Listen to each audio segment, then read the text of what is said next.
Good morning. Good morning. All right. We've come to the 10th and the last presentation on the Mass, the source and summit of your life, ? We hope that this series has been informative and helpful to everyone. We have captured the video presentations and Kelly Riley's accompanying bulletin articles on our website. Please refer to them periodically in the future and use them with your family to discuss various aspects of the Mass. You can see page 4 in this week's bulletin for that location.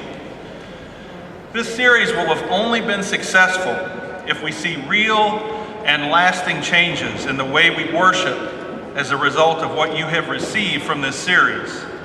So with meaningful change in mind, here are our top 10 changes that we hope to see as a result of the Source and Summit Mass series. Number 10, that we will all proactively prepare ourselves better before we arrive here for Mass.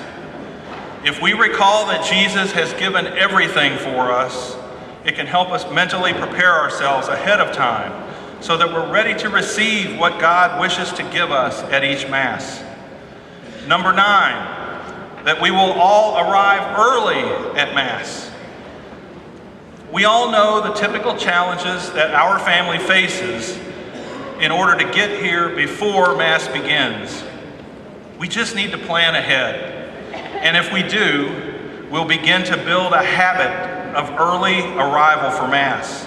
We'll have a few minutes to just clear our heads and ask Jesus to speak to us as the Mass unfolds.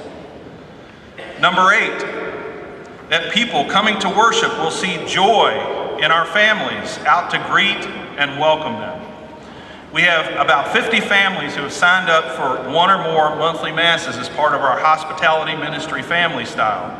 But we need many more of you to step up. We need 120 or more families committing to one Mass per month.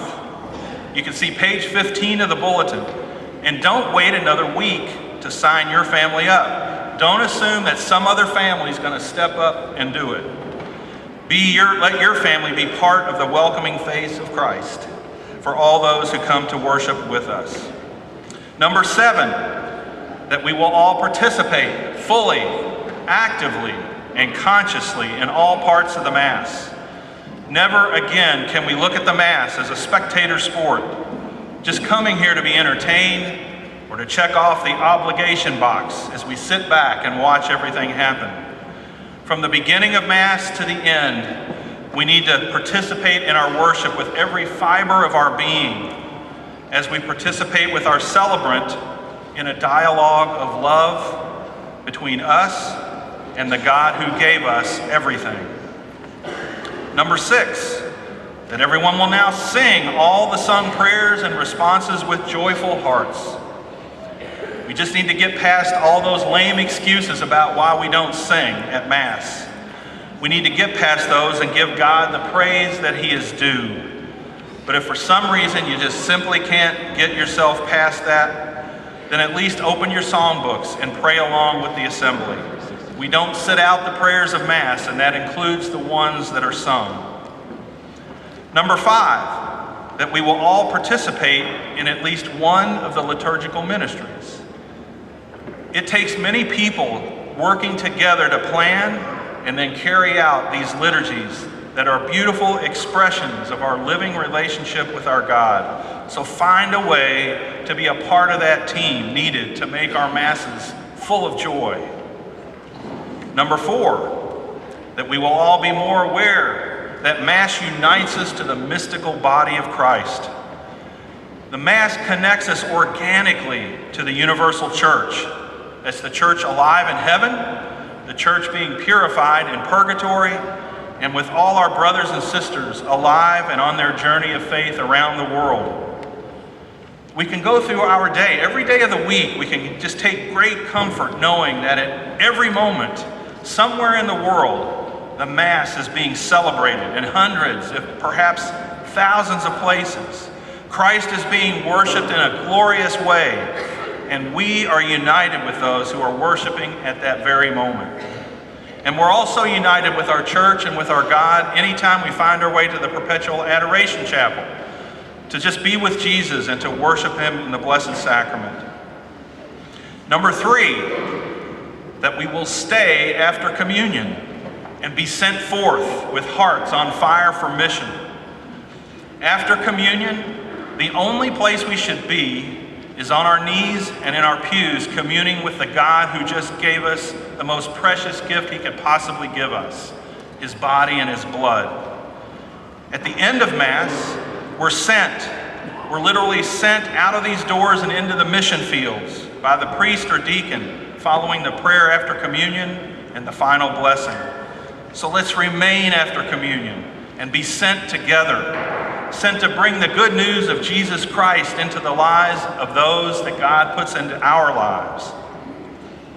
Number 2, that our parish will thrive as a result of our joy-filled worship. Worship that's filled with joy and zeal, it inspires, it comforts, and it consoles everyone who's here participating. It speaks to our hearts.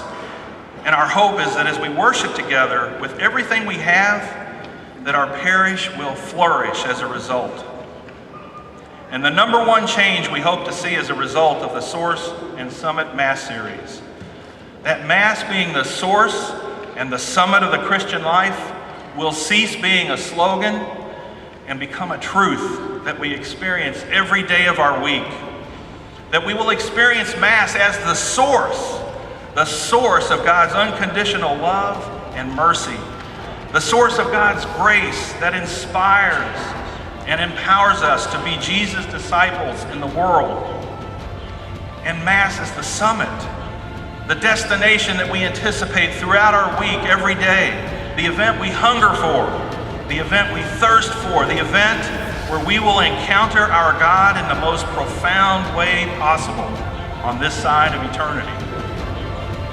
And there you have them, 10 changes that we hope are permanent and have a lasting effect on our individual selves and as a parish. We hope that this series will result in a richer, more abundant experience of the Mass for everyone as we experience God's love and mercy poured out upon us right here, right now. Amen.